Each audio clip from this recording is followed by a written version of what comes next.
बिस्मिल्लाहिर्रहमानिर्रहीम। पिछले लेक्चर में हम लोग जो है पोटेंशियल डिफरेंस और ईएमएफ के दरमियान डिफरेंस को स्टडी किया था। आज हम इसका बाकी पार्ट जो है वो कंप्लीट करेंगे, जिसमें हम इन दोनों पॉइंट्स के दरमियान मज़ीद डिफरेंस देखेंगे। सबसे पहले हम स्टडी करते हैं इंटरनल रेजिस्टेंस को।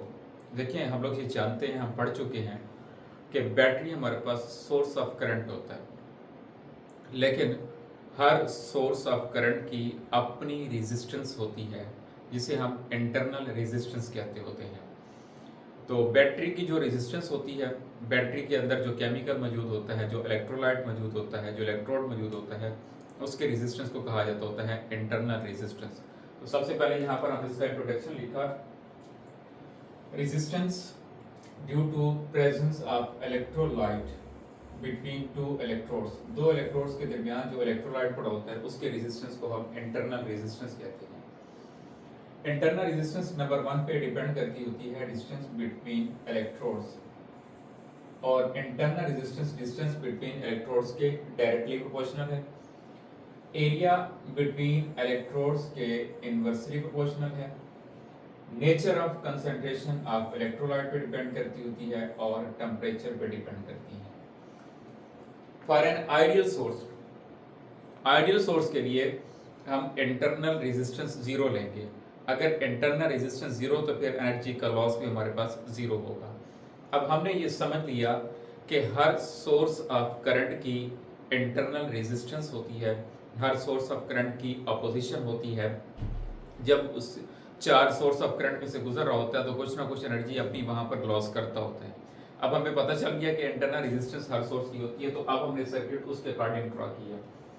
सपोज करें यहाँ पर मेरे पास सोर्स ऑफ करंट जो कि बैटरी है, और इस बैटरी के साथ मैंने इंटरनल रेजिस्टेंस आर को कनेक्ट किया है, और यहाँ मैं इसको बंद कर दिया। इसका मतलब ये कंप्लीट मेरे पास बैटरी है, ये बैटरी है विद इट्स इंटरनल रेजिस्टेंस, और बाहर मेरे पास लोड रेजिस्टेंस है, एक्सटर्नल रेजिस्टेंस है, जिसको चार्जेस जाके अपनी एनर्जी लॉस करते होते हैं जहां पर।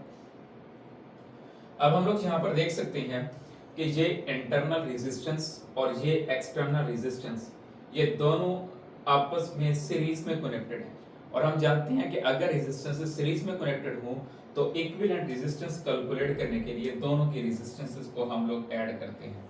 अकॉर्डिंग टू ओम्स लॉ हम जानते हैं ओम्स लॉ इक्वल है V is equal to I R, या हम इसको लिख सकते हैं E is equal to I R. तो यहाँ से अगर हम लोग I निकालें तो I इक्वल आएगा E ओवर R इक्विवेलेंट। अब जब हम लोग यहाँ पर R इक्विवेलेंट की वैल्यू पुट करेंगे तो हमारे पास ये इक्वेशन बनेगी। इस इक्वेशन को सिंप्लीफाई किया, I इसके साथ मल्टीप्लाई हुआ और इसके साथ भी मल्टीप्लाई होगा, तो हमारे पास ये इक्वेशन बन जाएगी। अब इसमें हमारे पास जो है इस बैटरी की जो ईएमएफ है, उस ईएमएफ के दो पार्ट्स बनेंगे। एक पार्ट जो है जो चार्ज लेकर आ रहा होगा वो इस इंटरनल रेजिस्टेंस में लॉस होगा, जो कि यहां पर मैंने लिखा आई आर, और यहां से चार्ज ने जो एनर्जी ली यहां पर लॉस करने के बाद बाकी एनर्जी जो है वो इस रेजिस्टेंस में लेकर जाएगा, जिसको हम पोटेंशियल डिफरेंस कह रहे थे।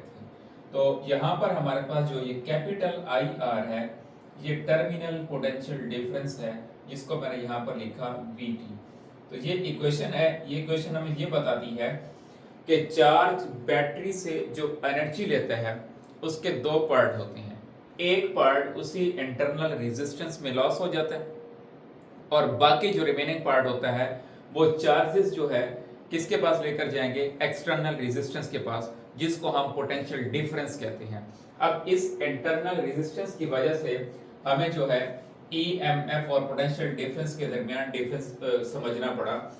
देखिए, अगर ये इंटरनल रेजिस्टेंस ना हो और यहाँ पर अगर बैटरी लगी हुई है फॉर एग्जांपल 10 वोल्ट की, तो चार्जेस ये 10 के 10 वोल्ट लेकर सर्किट के पास आ जाएंगे, क्योंकि अब रियल सर्किट में यहाँ इंटरनल रेजिस्टेंस ऑफ बैटरी होती है, तो कुछ पार्ट फॉर एग्जांपल 2 वोल्ट यहाँ पर यूटिलाइज हुआ, और बाकी 8 वोल्ट जो यहाँ पर पहुंच रही हैं, इन 8 वोल्ट को पोटेंशियल डिफरेंस कहा जाएगा।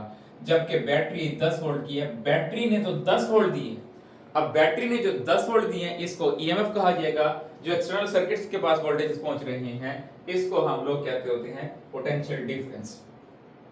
तो अब हमारे पास जो है सर्किट्स डिफरेंट किस्म के होते हैं। एक हमारे पास ओपन सर्किट है, फिर क्लोज सर्किट है। अब इन सब तमाम सर्किट्स में हम लोग कंपेयर करते हैं टर्मिनल पोटेंशियल डिफरेंस को और ईएमएफ को। पहली बात तो ये है ओपन सर्किट। यहाँ ओपन सर्किट से मुराद ऐसा सर्किट नहीं है जो फिजिकली तौर पर ओपन हो या फिजिकली तौर पर डिस्कनेक्ट हो, बल्कि यहाँ पर ओपन सर्किट से मुराद एक ऐसा सर्किट है जिसमें से फ्लो करने वाली करंट की वैल्यू 0 हो। मिसाल के तौर पर अगर मेरे पास एक ओपन सर्किट है तो उसमें फ्लो करने वाला करंट मेरे पास 0 होगा, तो जब मैं यहाँ पर I0 पुट करूंगा तो मेरे पास जो EMF है वो EMF इक्वल आ जाएगी टर्मिनल पोटेंशियल डिफरेंस के। इसको मैं यूं समझा देता हूं। सपोज कर लें यहां पर जो है मेरे पास एक बैटरी लगी है, ये बैटरी का पॉजिटिव टर्मिनल और ये बैटरी का नेगेटिव टर्मिनल है। अब इस बैटरी को मैं डायरेक्ट वोल्ट मीटर के साथ जोड़ देता हूं। इस सर्किट में कोई एक्सटर्नल रेजिस्टेंस नहीं लगी हुई। अब ये बज़ाहिर जो है मुझे एक क्लोज सर्किट दिखाई दे रहा है क्योंकि सारे कनेक्शंस इसके कंप्लीट हैं, लेकिन मैंने इसको कनेक्ट किया हुआ है वोल्ट मीटर के साथ। अब वोल्ट मीटर एक ऐसी डिवाइस है जो वोल्टेज को मेजर करती होती है, और वोल्ट मीटर एक ऐसी डिवाइस है जिसकी रेजिस्टेंस हम लोग मैक्सिमम रखते होते हैं ताकि सर्किट में से करंट फ्लो ना करे। अगर मैं एक आइडियल वोल्ट मीटर की बात करूं, एक आइडियल वोल्ट मीटर ऐसा वोल्ट मीटर होता है जिसकी रेजिस्टेंस इनफाइनाइट होती है। अगर इसकी रेजिस्टेंस इनफाइनाइट है इसका मतलब इसमें से फ्लो करने वाला करंट हमारे पास 0 होगा। बेशक ये फिजिकली कनेक्टेड है क्योंकि वोल्ट मीटर की रेजिस्टेंस इनफाइनाइट है, इसमें से फ्लो करने वाला करंट हमारे पास 0 है, तो मैं इसको अब ओपन सर्किट कहूंगा। ओपन सर्किट में मैंने वोल्ट मीटर के दोनों टर्मिनल्स को बैटरी के दोनों टर्मिनल के साथ जोड़ दिया। अब वोल्ट मीटर मुझे जो रीडिंग देगा वो ईएमएफ बता रहा होगा, डायरेक्ट मुझे ईएमएफ की वैल्यू देगा। यही बात मैंने यहां पर मेंशन की कि अगर ओपन सर्किट में किसी बैटरी के साथ वोल्ट मीटर कनेक्ट कर दें तो वो वोल्ट मीटर जो है वो ईएमएफ मेजर करेगा। नेक्स्ट हमारे पास है क्लोज सर्किट। क्लोज सर्किट वो सर्किट होता है जिसमें करंट फ्लो कर रहा हो, तो ये हमारे पास एक क्लोज सर्किट है। अब इस क्लोज सर्किट में अगर मैं यहां पर जो है वोल्ट मीटर कनेक्ट कर दूं इस रेजिस्टेंस के अक्रॉस, अब मुझे जो वोल्ट मीटर रीडिंग दे रहा होगा वो रीडिंग इसकी ईएमएफ नहीं बता रहा होगा, बल्कि इन दो एंड्स के ऊपर आने वाला पोटेंशियल डिफरेंस बता रहा होगा। जैसे मैंने पहले एग्जांपल दी, फॉर एग्जांपल मेरे पास एक बैटरी है 10 वोल्ट की और चार्जेस इस 10 वोल्ट की बैटरी से एनर्जी ले रहे हैं। 2 वोल्ट यहां पर वो यूटिलाइज करके बाकी यहां पर 8 वोल्ट लेकर जाते हैं। तो अब जो वोल्ट मीटर की रीडिंग होगी वो 8 वोल्ट होगी। अगर मैं यहां पर वोल्ट मीटर कनेक्ट कर देता हूं तो अब यहां पर जो वोल्ट मीटर की रीडिंग होगी वो 10 वोल्ट होगी, वो यहां पर ईएमएफ को मेजर कर रहा होगा। लेकिन अगर मैं एक्सटर्नल रेजिस्टेंस के अक्रॉस वोल्ट मीटर को कनेक्ट कर दूं तो वो मुझे पोटेंशियल डिफरेंस की वैल्यू दे रहा होगा। मैंने ये बात पहले एक एग्जांपल समझा दी कि यहां हम देख सकते हैं कि टर्मिनल पोटेंशियल डिफरेंस जो है वो हमारे पास ईएमएफ ऑफ सेल से कम है। तो जब हमारे पास क्लोज सर्किट है, क्लोज सर्किट में फिर दो केस आते हैं, एक आइडियल सर्किट आता है और दूसरा हमारे पास नॉन आइडियल सर्किट आता है। अगर हम आइडियल सर्किट की बात करते हैं तो हमने यहाँ पर लिखा कि आइडियल सोर्स वो होता है जिसकी इंटरनल रेजिस्टेंस 0 होगी।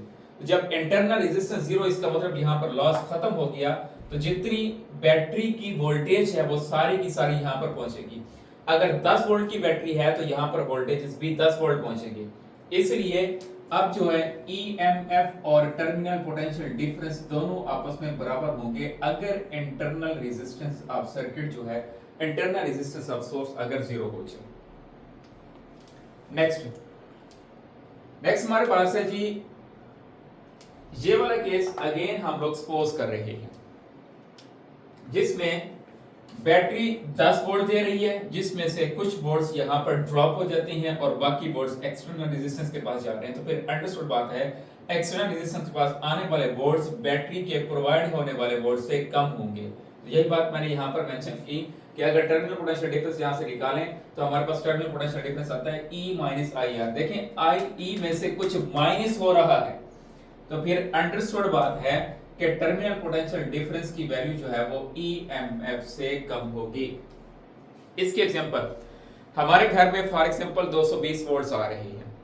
अब वो 220 वोल्ट्स को हम EMF कहेंगे। अब वो 220 वोल्ट्स पंखे के पास भी जा रही है, बल्ब के पास भी जा रही हैं, एसी के पास भी जा रही हैं। ये टर्मिनल्स के अक्रॉस जो आने वाले वोल्टेजेस हैं, इनको कहा जाएगा टर्मिनल पोटेंशियल डिफरेंस। और टर्मिनल पोटेंशियल डिफरेंस जो है, ये टर्मिनल पोटेंशियल डिफरेंस सोर्स की EMF से कम होता है। यहां पर आपके पास एक्सरसाइज शॉर्ट क्वेश्चन में था कि अगर हम लोग किसी सर्किट में करंट ड्रॉन I को अगर इंक्रीज करें तो टर्मिनल पोटेंशियल डिफरेंस डिक्रीज क्यों होता है। इस शॉर्ट क्वेश्चन को भी यहां पर समझ लेते हैं MCQs के तौर पर। देखिए, हम लोग जानते हैं किसी स्पेसिफिक सोर्स ऑफ करंट की जो इंटरनल रेजिस्टेंस होगी वो हमेशा कांस्टेंट रहेगी। मैं सपोज कर लेता हूं यहां पर जो स्मॉल r है इसकी वैल्यू मैं सपोज कर लेता हूं जो मेरे पास है 2। अब सोर्स की EMF भी मेरे पास फिक्स होगी जो कि मैंने यहां पे 10 फिक्स की हुई है। अब मैं सपोज कर लेता हूं ये EMF मेरे पास 10 है। अब करंट के चेंज होने की वजह से टर्मिनल पोटेंशियल डिफरेंस चेंज होगा। फॉर एग्जांपल, मैं अगर स्टार्ट में करंट सिर्फ 2 एम्पियर ले रहा हूं तो 2 को 2 के साथ मल्टीप्लाई करें 4 आता है, 4 को 10 में से माइनस करें तो टर्मिनल पोटेंशियल डिफरेंस का आंसर 6 आ रहा है। अब मैं इस करंट को 2 से इंक्रीज करके 3 कर देता हूं। करंट इंक्रीज किया तो ये प्रोडक्ट पहले 4 था, अब 6 हो गया। प्रोडक्ट इंक्रीज हो गया, फिक्स वैल्यू जो कि 10 है उसके साथ डिफरेंस लेंगे, वो डिफरेंस डिक्रीज कर गया जो कि हमारे पास पहले जो है कितना था हमारे पास 6, तो अब वो 6 से डिक्रीज होकर 4 हो गया। वो टर्मिनल पोटेंशियल डिफरेंस हमारे पास 4 बन रहा होगा। और ऐसा हमारे पास गर्मियों के सीजन में भी होता है। हमारे गली मोहल्ले में ट्रांसफार्मर जो कि EMF एक स्पेसिफिक EMF रखता है, उसके बाद जो टोटल वोल्टेजेस हैं, जो टोटल एनर्जी है वो EMF है। अब वो टोटल एनर्जी डिवाइड हो रही है गली मोहल्ले में मौजूद सारे घरों में। अब घर में आने वाली वोल्टेज होगी just like a terminal potential difference. अब जो हमारे पास टर्मिनल पोटेंशियल डिफरेंस है, गर्मियों में हम लोग ट्रांसफार्मर से ज्यादा करंट ड्रॉ कर रहे होते हैं। देखिए, जब करंट ड्रॉ इंक्रीज करेगा तो ये प्रोडक्ट इंक्रीज हो जाएगा। तो जब ये प्रोडक्ट इंक्रीज करेगा तो ट्रांसफार्मर के पास जो वोल्टेजेस हैं उनकी फिक्स वैल्यू के साथ डिफरेंस कम हो जाएगा जो हमारे पास घरों में आने वाले वोल्टेजेस हैं। तो घरों में आने वाले जो वोल्टेज टर्मिनल पोटेंशियल डिफरेंस है वो इस प्रोडक्ट के इंक्रीज होने की वजह से डिक्रीज कर जाता होता है। नेक्स्ट हमारे पास है, जब हम लोग यहां पर देखते हैं कि एक बैटरी लगी हुई है जो एनर्जी प्रोवाइड कर रही है इस एक्सटर्नल सर्किट को, इसका मतलब ये हमारी बैटरी डिस्चार्ज हो रही होगी। तो डिस्चार्जिंग के केस में आपसे एमसीक्यू इस तरह से पूछा जा सकता है, in case of discharging terminal potential difference जो है वो हमेशा EMF से कम होगा। नेक्स्ट बात, एक बात आप लोग ने यहाँ पर याद रखनी है, ये बात यहाँ पर आ रही है चार्जिंग और डिस्चार्जिंग। चार्जिंग केस में मैं यहाँ पर क्लियर कर देता हूँ। आप सपोज कर लें मैं सर्किट में 2 बैटरीज कनेक्ट कर दी। एक बैटरी की EMF E1 है और दूसरी बैटरी की EMF E2 है। मैं सपोज कर लेता हूं कि E1 जो है वो ग्रेटर है E2 से। तो किसी भी सर्किट में जो करंट फ्लो करता होता है वो हायर वोल्टेज वाली बैटरी से फ्लो करना स्टार्ट कर देता होता है। इसका मतलब अब करंट यहां से फ्लो करना स्टार्ट कर रहा है क्योंकि ये बैटरी चार्जेस को एनर्जी प्रोवाइड कर रही है। इसकी तो डिस्चार्जिंग स्टार्ट हो जाएगी। यहां E से मुराद मैंने EMF का कंपैरिजन दिया। अब वो करंट जो है इस बैटरी में से गुजर रहा है। अब इस बैटरी की जो EMF है वो E2 है। मैंने स्टार्ट में बता दिया कि इसकी EMF जो है वो इससे स्मॉलर है। तो यहां पर जो आने वाला पोटेंशियल डिफरेंस होगा वो इसकी EMF से ग्रेटर होगा, तभी इसकी चार्जिंग स्टार्ट हो जाएगी। अगर आने वाले यहाँ पर बढ़ने वाले जो पोटेंशियल डिफरेंस है वो इसकी EMF से ग्रेटर हो तो इसकी चार्जिंग होगी और इसकी हमारे पास जो है वो डिस्चार्जिंग हो जाएगी। अब यहाँ पर कुछ कॉन्सेप्ट ये है कि अगर हम बैटरी में से कुछ इस तरह से मूव कर रहे हैं कि हम लो से हाई जा रहे हैं तो फिर करंट जो है हमारे पास पॉजिटिव होगा। जबकि अगर हाई से लो आ रही है तो करंट के साथ हम माइनस लगाएंगे। तो यही बात यहाँ पर है, आप देख सकते हैं कि इस बैटरी में से मैं हाई से लो की तरफ आ रहा हूँ, तो आई के साथ मैंने नेगेटिव लगा दिया, तो ये मेरे पास टर्म जो यहाँ पॉजिटिव थी यहाँ नेगेटिव हो गई। अब हम देख सकते हैं कि ये टर्म इस तरफ आ गई, तो E प्लस आई आर हो जाएगा। तो ये वेरी वेरी इंपॉर्टेंट है।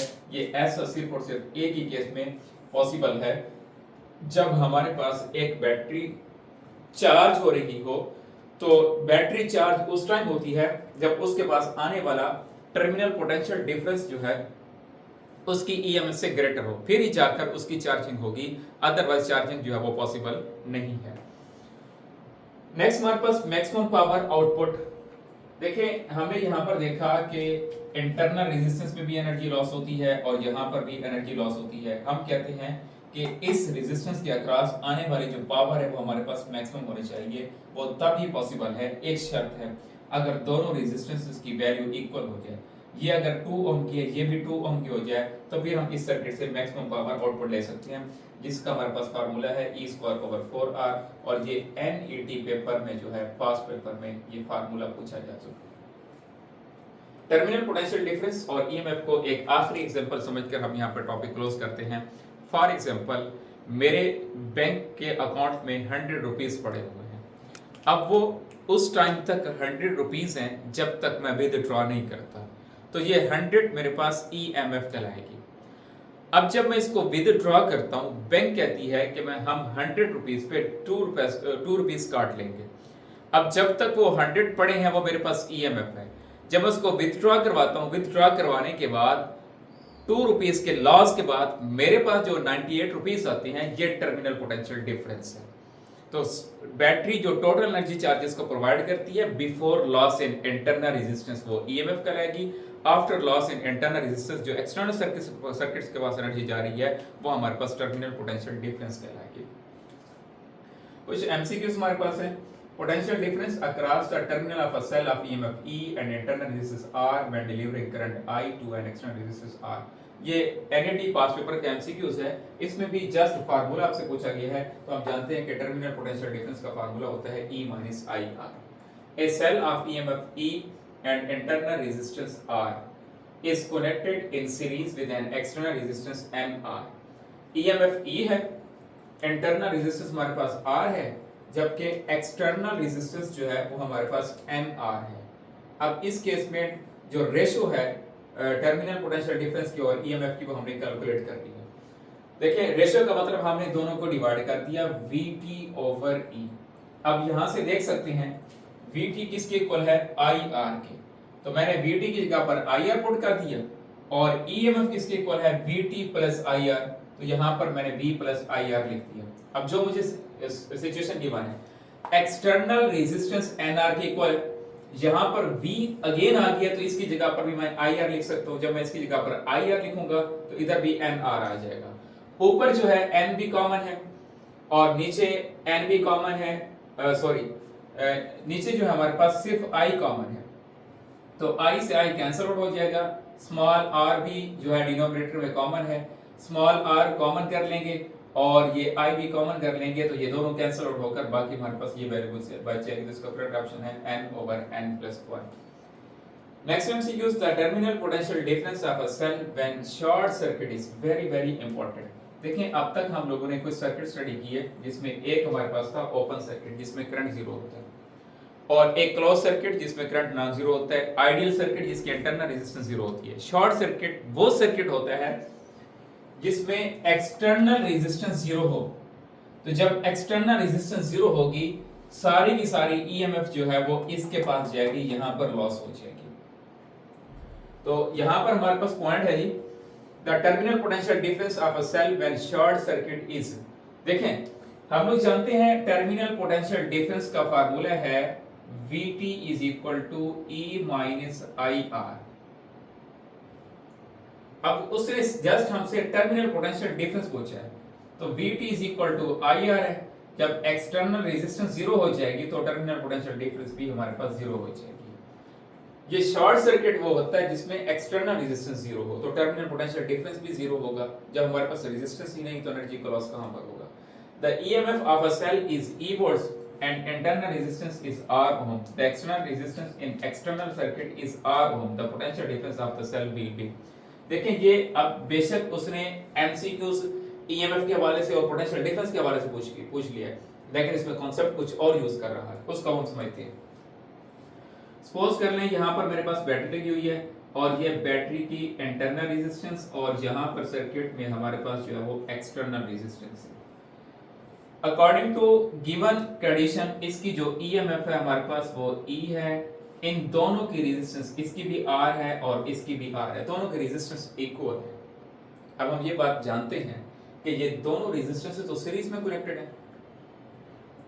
जब रेजिस्टेंसेस सीरीज में कनेक्टेड होती हैं तो करंट सेम फ्लो करते हैं और वोल्टेज डिवाइड होती है। और यहाँ पे पढ़ा हुआ है V is directly proportional to R, जिसकी रेजिस्टेंस ज्यादा उसके पास वोल्टेज भी ज्यादा जाएगी। अगर दोनों रेजिस्टेंस की वैल्यू इक्वल है तो दोनों के पास वोल्टेज भी सेम जाएगी, इक्वली डिवाइड हो जाएगी। इक्वली डिवाइड होने का मतलब हाफ इसके पास जाएगी और हाफ इसके पास जाएगी, तो इसका हाफ E/2 और इसके पास जो हाफ जाएगी वो भी E/2 जाएगी। तो इसका करेक्ट ऑप्शन हमारे पास E/2 है।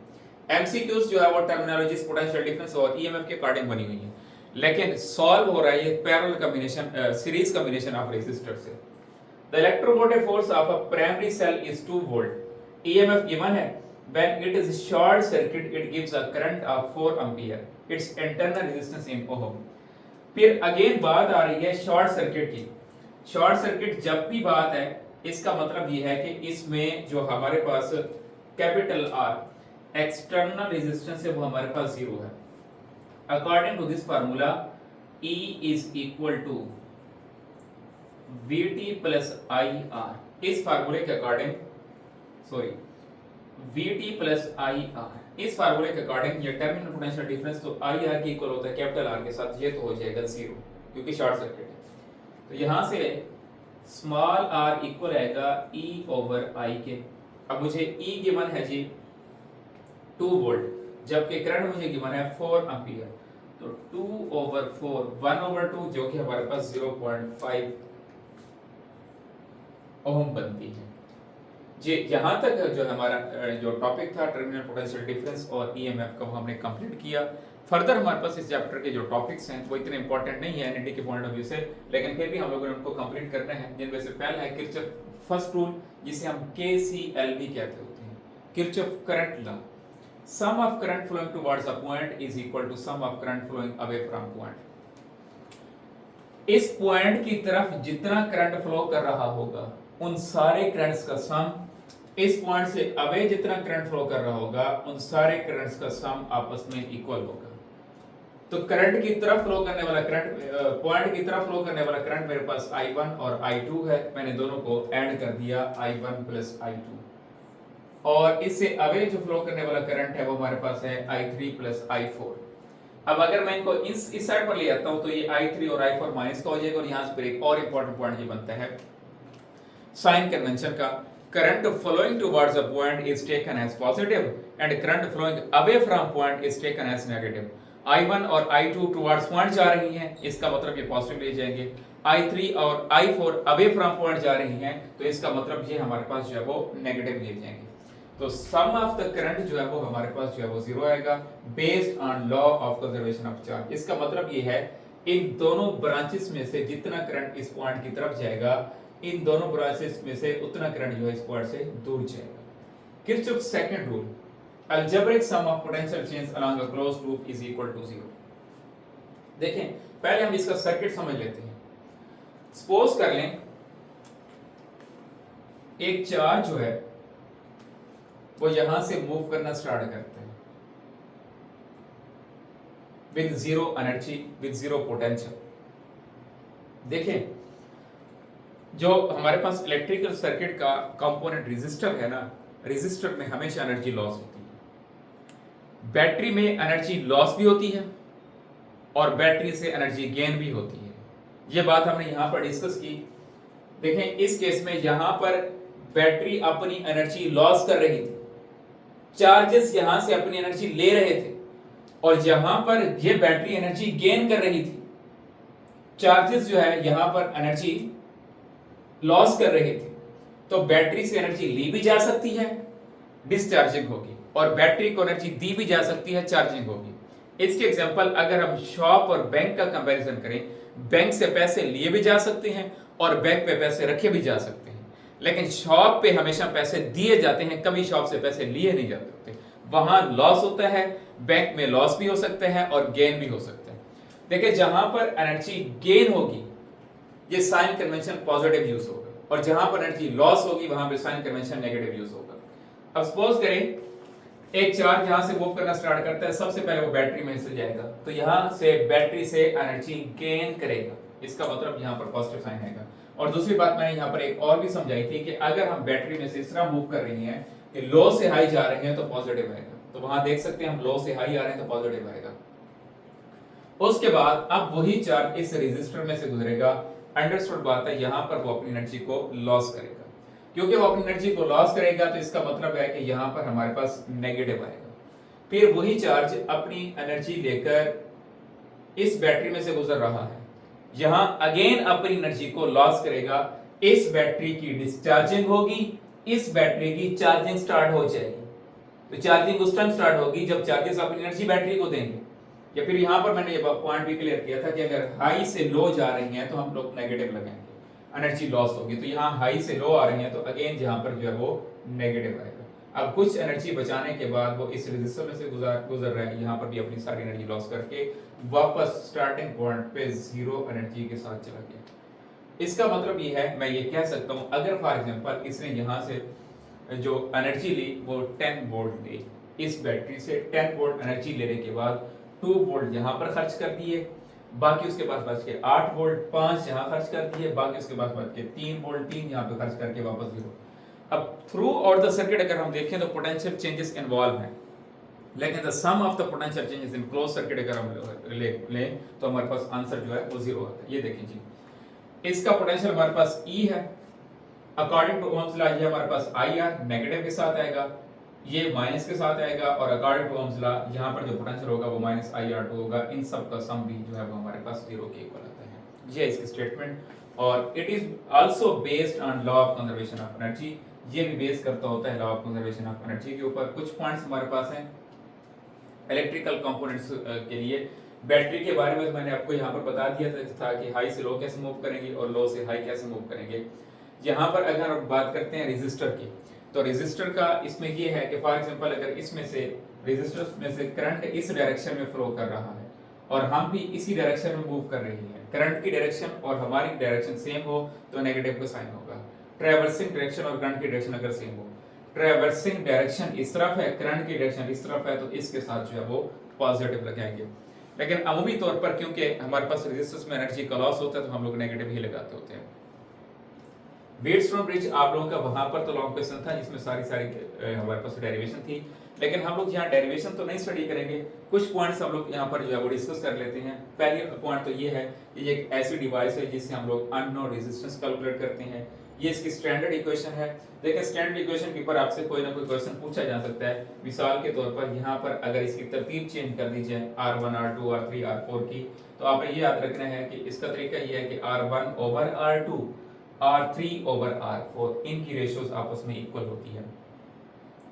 गैल्वान इसमें हमारे पास बैलेंसिंग कंडीशन की बात हम लोग समझ लेते हैं कि इसमें गैल्वानोमीटर बैलेंसिंग कंडीशन कौन सी होती है। देखो इसमें हमारे पास 4 पॉइंट्स हैं A B C और D। अगर फॉर एग्जांपल हम लोग ये बात जानते हैं करंट हमेशा फ्लो करता होता है हाई पोटेंशियल से लो पोटेंशियल की तरफ। अगर मैं सपोज कर लेता हूं ये जो B पॉइंट है, इस B पॉइंट का पोटेंशियल ज्यादा है और इस D पॉइंट का पोटेंशियल जो है वो कम है, तो करंट फ्लो करेगा B से D मतलब हाई पोटेंशियल से लो पोटेंशियल की तरफ। अगर D पॉइंट का पोटेंशियल मैं सपोज कर लेता हूँ ज्यादा है और B पॉइंट का पोटेंशियल कम है, तो फिर करंट फ्लो करेगा हाई से लो ऊपर की तरफ। जब भी सर्किट में से करंट फ्लो करते हैं, करंट को डिटेक्ट करने के लिए हम एक इंस्ट्रूमेंट यूज करते होते हैं जिसका नाम है गैल्वानोमीटर। तो जैसे ही करंट ऊपर से नीचे की तरफ फ्लो करेगा या नीचे से ऊपर की तरफ फ्लो करेगा, इसकी नीडल डिफ्लेक्शन शो करेगी। जब इसकी नीडल डिफ्लेक्शन शो कर रही हो, इसका मतलब गैल्वानोमीटर जो है वो बैलेंसिंग कंडीशन में नहीं है, इन दो टर्मिनल्स के क्रॉस करंट जो है वो फ्लो कर रहा है। अब हम क्या करते हैं, हम इन रेजिस्टेंसेस की वैल्यूज को एडजस्ट करते हैं, चेंज करते हैं। उस टाइम तक चेंज करते रहते हैं जब तक गैल्वानोमीटर की जो हमारे पास रेजिस्टेंस है, जो गैल्वानोमीटर की हमारे पास डिफ्लेक्शन है, ये जीरो ना हो जाए। जब गैल्वानोमीटर की डिफ्लेक्शन जीरो हो जाएगी, इसका मतलब अब बी और डी के दरमियान कोई करंट फ्लो नहीं कर रहा। करंट दो पॉइंट्स के दरमियान उस टाइम फ्लो नहीं करता जब दो पॉइंट्स का पोटेंशियल सेम हो जाए। इसका मतलब अब अगर इसमें से करंट फ्लो नहीं कर रहा तो फिर बी का पोटेंशियल और डी का पोटेंशियल हमारे पास सेम हो जाएगा। ये सारी बातें जो मैंने बैलेंसिंग कंडीशन के लिए रिपीट की, वर्बली बोली हैं, ये सारी एमसीक्यूज के लिए इंपॉर्टेंट है। आपसे पूछा जा सकता है कि बी और डी के दरमियान करंट जीरो है, तो इसका मतलब बी और डी का पोटेंशियल क्या होगा, सेम होगा। तो जब पोटेंशियल सेम है उस टाइम इसको बैलेंसिंग कंडीशन कहा जाता है। At balancing condition, potential at A and D is zero, then potential at A and B is same, then potential difference is zero, current flowing through galvanometer is zero, deflection of galvanometer is also zero। ये सारे points जो है वो MCQs के लिए आपसे पूछे जा सकते हैं। नेक्स्ट हमारे पास टॉपिक है पोटेंशियोमीटर। देखें, potentiometer it is a device to measure potential difference. Potential difference को मेजर करने के लिए एक तो हम लोग सुबह से काफ़ी टाइम से वोल्टमीटर को स्टडी कर रहे हैं कि वोल्टमीटर एक ऐसा डिवाइस है जो वोल्टेज को मेजर करता होता है। CRO भी, कैथोड ऑसिलोस्कोप भी वोल्टेज को मेजर करती होती है। अब हम ज़रा कंपैरिजन करते हैं potential to measure potential difference. अगर हम लोग वोल्टमीटर यूज़ करते हैं तो वोल्टमीटर एक इनएक्यूरेट इंस्ट्रूमेंट है to measure potential difference. Circuit से करंट ड्रॉ करने लग जाता होता है, लेकिन ये हमारे पास जो है लेस एक्सपेंसिव है। इसके बरक्स अगर हम बात करते हैं CRO की, CRO भी वोल्टेज को मेजर करने का एक इंस्ट्रूमेंट है। ये मोर एक्यूरेट है जबकि मोर एक्सपेंसिव भी है। हम चाहते हैं हमारे पास एक ऐसा इंस्ट्रूमेंट हो जो वोल्टमीटर जैसा लेस एक्सपेंसिव हो और CRO जैसा मोर एक्यूरेट हो, और वो हमारे पास इंस्ट्रूमेंट जो है वो पोटेंशियोमीटर है। पोटेंशियोमीटर के जो है हमारे पास ये एक सिंपल एक वायर होती है जिसके ऊपर हम एक स्लाइडिंग टर्मिनल को मूव करवाते होते हैं, जिससे उसकी रेजिस्टेंस जो है वो चेंज होती है। इसके अलावा पोटेंशियोमीटर के तीन हमें यहाँ पर यूजेस स्टडी करने हैं, जिनमें से पहला है potentiometer as a potential divider, दूसरा है मेजरमेंट ऑफ अननोन EMF, और तीसरा हमारे पास है comparison of EMF of two cells. Suppose करें पोटेंशियोमीटर हमारे पास कुछ भी नहीं है, जस्ट ये एक बैटरी है और इस बैटरी को हमने यहाँ पर एक वायर के साथ जोड़ दिया है। अब बैटरी एक रेजिस्टेंस के साथ कनेक्टेड है, तो हम कह सकते हैं कि इस रेजिस्टेंस में से सेम करंट फ्लो करेगा। जब करंट सेम फ्लो करता है, इसका मतलब करंट कांस्टेंट है, तो फिर according to Ohm's law V is directly proportional to R और R is directly proportional to length of wire. जैसे जैसे वायर की लेंथ इंक्रीज करती जाएगी, वैसे वैसे रेजिस्टेंस इंक्रीज करती जाएगी और वैसे वैसे पोटेंशियल का डिफरेंस भी बिटवीन टू टर्मिनल्स इंक्रीज करता जाएगा। मिसाल के तौर पर इस टाइम हम वोल्टमीटर को देखते हैं कि पोटेंशियोमीटर को, तो इसके दो फिक्स एंड हैं। A जो है इसका फिक्स एंड है और B भी इसका फिक्स एंड है, जबकि C जो है ये स्लाइडिंग टर्मिनल है जो स्लाइड करता है फ्रॉम A टू B। अब अगर मैं इस C टर्मिनल को स्लाइड करवा के A पर ले जाता हूँ तो सर्किट में इंक्लूड होने वाली इंटरनल रेजिस्टेंस ज़ीरो होगी। तो जब इंटरनल रेजिस्टेंस ज़ीरो होगी, वोल्टमीटर रीडिंग जो है वो मुझे ज़ीरो देगा। अब मैं इस स्लाइडिंग टर्मिनल C को A से B की तरफ मूव करवाता हूँ। जैसे जैसे मैं A से B की तरफ मूव करता जाऊँगा, वैसे वैसे A और C के दरमियान आने वाली जो रेजिस्टेंस है वो इंक्रीज होती जाएगी, लेंथ इंक्रीज होती जाएगी, रेजिस्टेंस इंक्रीज होती जाएगी, वोल्टमीटर की रीडिंग भी बढ़ती जाएगी। और यही स्लाइडिंग टर्मिनल C जब B पर पहुंचेगा तो वोल्टमीटर मुझे मैक्सिमम रीडिंग दे रहा होगा। इसका मतलब यहाँ पर वोल्टेज चेंज हो रहा है फ्रॉम मिनिमम टू मैक्सिमम। ए पर हमारे पास मिनिमम है और बी पर हमारे पास जो है वो मैक्सिमम है, और ए और बी के दरमियान किसी पॉइंट पर देखेंगे तो ये वोल्टेज की इंस्टेंटेनियस वैल्यू हमारे पास आ रही होगी। जैसे जैसे स्लाइडिंग टर्मिनल सी मूव करेगा towards B, internal resistance R increase करेगी, वोल्टेज इंक्रीज करेगी। जैसे जैसे ये सी ए की तरफ मूव करेगा, इंटरनल रेजिस्टेंस डिक्रीज करेगी और वोल्ट मीटर की जो हमारे पास जो पोटेंशियल डिफरेंस है वो भी कम होगा, वोल्ट मीटर की रीडिंग भी कम होगी। अब इसका हमारे पास फार्मूला है बिटवीन ए और सी आने वाली वोल्टेज, जिसको ये वोल्ट मीटर मेजर कर रहा है, वो हम कैसे पढ़ेंगे। वो हमारे पास है जी VAC is equal to IR according to Ohm's law. अब ये टोटल करंट इसका जो सर्किट में से फ्लो कर रहा होगा वो total voltage of the battery divided by total resistance में जब पुट करूंगा तो ए और सी के दरमियान जो मेरे पास वोल्टेज है वो AC है। देखिए अब मैं यहाँ से बात देख सकता हूँ कि when R is equal to 0, R उस टाइम 0 होगी जब C A पर होगा।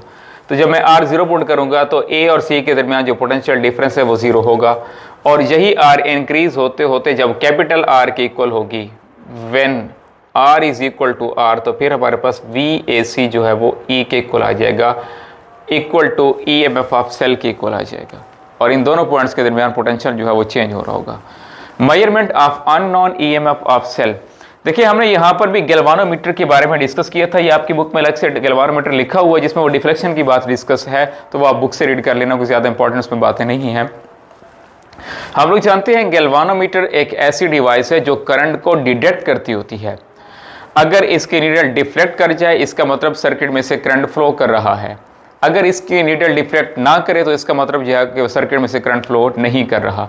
और जब दो पॉइंट्स के दरमियान गैल्वानोमीटर कनेक्ट हो और इसकी नीडल डिफ्लेक्ट ना हो तो उन दोनों पॉइंट्स का पोटेंशियल सेम होता है। तो यहाँ पर यही कॉन्सेप्ट हम लोग यूज़ करेंगे। देखें हम सपोज कर लेते हैं, अब यहाँ पर वोल्ट मीटर को, मैंने इसका सर्किट इसी से समझाऊंगा measurement of unknown EMF of cell को। वोल्ट मीटर को अब हम चेंज कर लेते हैं गैल्वानोमीटर के साथ, यहाँ ले आता हूँ मैं गैल्वानोमीटर। अब मैं इस तरह से करता हूँ कि मैं स्लाइडिंग टर्मिनल C को A से B की तरफ मूव करवाना स्टार्ट करता हूँ। सपोज करें जब यही स्लाइडिंग टर्मिनल C जो है वो इस पॉइंट पर पहुँचता है तो मैं ऑब्जर्व करता हूँ कि गैल्वानोमीटर की नीडल जो है वो स्टॉप हो जाती है। गैल्वानोमीटर की नीडल स्टॉप होने का मतलब ये है कि अब इन दो टर्मिनल के दरमियान करंट जो है फ्लो नहीं कर रहा। जिन दो टर्मिनल के दरमियान करंट फ्लो नहीं कर रहा होता उन दो टर्मिनल का पोटेंशियल सेम होता है। इसका मतलब अगर ए पॉइंट का पोटेंशियल हाई है और सी का लो है तो करंट फ्लो कर रहा होता, तो अब इन दोनों पॉइंट्स का पोटेंशियल हो गया है सेम। अगर इन दो पॉइंट्स का पोटेंशियल सेम हो गया तो ये दो लाइंस भी तो आपस में इसके साथ पैरेलल हो रही हैं, ये दोनों लाइंस, तो इधर का पोटेंशियल और इधर का पोटेंशियल सेम हो गया। जितना यहाँ पर पोटेंशियल है उतना ही यहाँ पर पोटेंशियल होगा। तो यहाँ पर जो है सपोज कर लें मैंने एक बैटरी कनेक्ट कर दी जिसकी EMF मैं कैलकुलेट करना चाहता हूँ और उसकी EMF मैंने कह दी EX। तो जब यहाँ पर गैल्वानोमीटर की डिफ्लेक्शन स्टॉप होगी, इधर जो पोटेंशियल होगा उतना ही इस बैटरी का पोटेंशियल होगा, क्योंकि इन दो टर्मिनल्स का पोटेंशियल और इन दो का पोटेंशियल जो हमारे पास वो सेम हो जाएगा। अब इस EX को तो मैं मालूम करना चाहता हूँ, ये तो मैं फाइंड नहीं कर सकता, लेकिन A और C के दरमियान पोटेंशियल कैलकुलेट करने का मेरे पास फार्मूला मौजूद है और वो मेरे पास फार्मूला है R/R मल्टीप्लाइड बाई E। मैं जानता हूँ रेजिस्टेंस लेंथ के डायरेक्टली प्रोपोर्शनल होती है, तो मैंने यहाँ पर रेजिस्टेंस को इनकी बैलेंसिंग लेंथ के साथ जो है वो रिप्लेस कर दी है। तो इस फार्मूले से हम लोग जो है अननोन EMF मालूम कर सकते हैं। लास्ट इसका कॉन्सेप्ट है जी comparison of EMF to cells. देखें पहले हम लोग जैसे यहाँ पर एक बैटरी कनेक्ट की गैल्वानोमीटर की नीडल को की जीरो डिफ्लेक्शन फाइंड करेंगे, जिस पॉइंट पर जीरो डिफ्लेक्शन होगी उसकी हम लोग बैलेंसिंग लेंथ यहाँ पर मेजर कर लेंगे। फिर दूसरा हम लोग सेल यहाँ पर रखेंगे और उसमें भी स्लाइडिंग टर्मिनल C को मूव करवा के बैलेंसिंग लेंथ हम लोग यहाँ पर निकाल लेंगे। दोनों की बैलेंसिंग लेंथ जब हम लोग यहाँ पर पुट करेंगे और इन दोनों वैल्यूज़ को हम कंपेयर कर सकते हैं। देखिए अगर मैं इसको इसके साथ डिवाइड कर दूँ तो ये जो है इसके साथ कैंसिल आउट हो जाएगी, इसके साथ कैंसिल आउट हो जाएगी। E1/E2 जो है मेरे पास इक्वल आ जाएगा L1/L2 के। तो इनकी बैलेंसिंग लेंथ मालूम करके मैं जो है यहाँ से रेजिस्टेंस इनकी EMFs को कंपेयर कर सकता हूँ। थर्मिस्टर बहुत सारे कॉन्सेप्ट्स हमने रेजिस्टेंस से रिलेटेड यहाँ पर स्टडी किए। अब हमारे पास थर्मिस्टर एक ऐसा रेजिस्टर है जिसे हम कहते हैं ये हीट सेंसिटिव रेजिस्टर है। मतलब इसके जो रेजिस्टेंस है वो वेरी करती है टेम्परेचर के हिसाब से। कुछ रेजिस्टर्स ऐसे होते हैं जिनका टेम्परेचर इंक्रीज करने पे उनकी रेजिस्टेंस इंक्रीज हो जाती है। इसका मतलब उन्हें कहा जाता है PTC, पॉजिटिव टेम्परेचर कोएफिशिएंट, और इनमें रिलेशन रेजिस्टेंस और टेम्परेचर के साथ डायरेक्ट होता है। अल्फ़ा की वैल्यू इनके लिए पॉजिटिव होगी।